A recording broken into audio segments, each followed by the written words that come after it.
Our goal is not just an environment of clean air and water and scenic beauty while forgetting about the worst environments in America.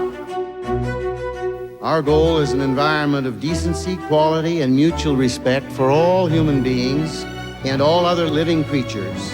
Our goal is a decent environment in its broadest and deepest sense, and it will require a long, sustained political, moral, ethical, and financial commitment far beyond any commitment ever made by any society in the history of man.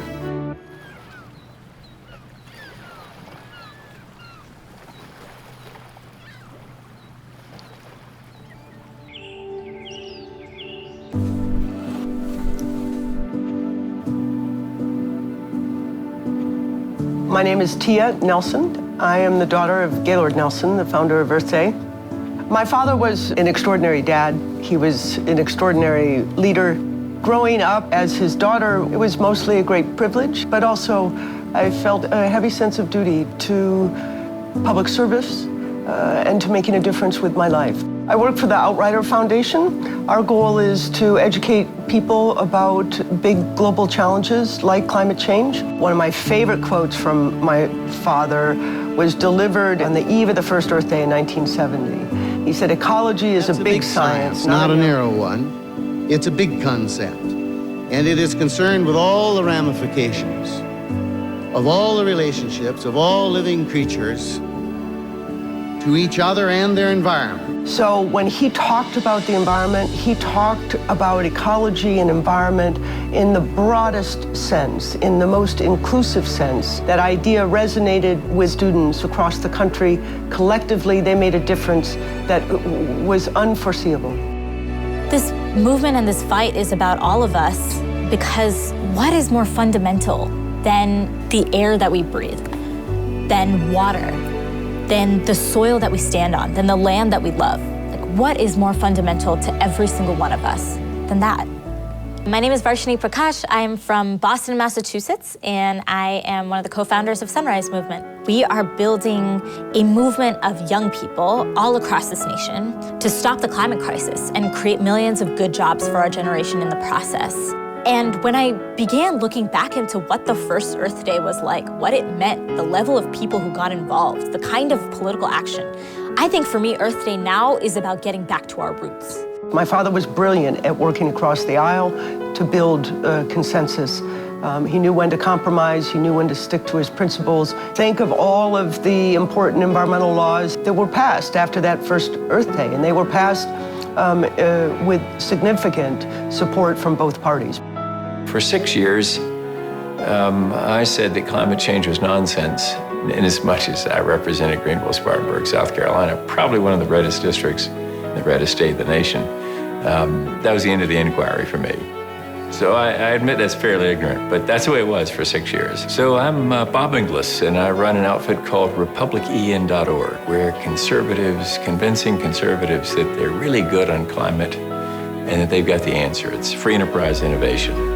My son, the eldest of our 5 kids, came to me. He was voting for the first time because he just turned 18. And he said to me, "Dad, I'll vote for you, but you're going to clean up your act on the environment." It's the first of a 3-step metamorphosis for me. Step 2 was going to Antarctica with the science committee, seeing the evidence in the ice core drillings. Step 3 was another science committee trip.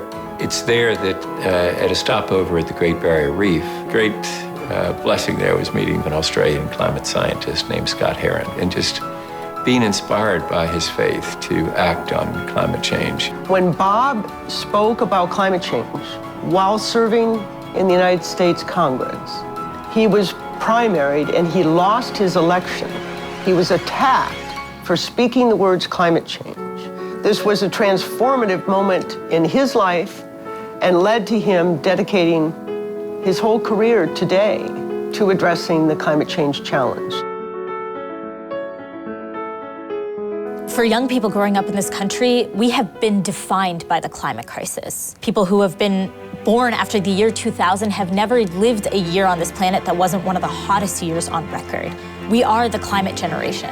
And so now, at a young age, we have realized that if our politicians aren't going to do something about this problem, then we have to take matters into our own hands. Through leadership of people like Virginie, the youth movement has been energized in the last year in ways that resemble what was happening almost 50 years ago when the first Earth Day occurred.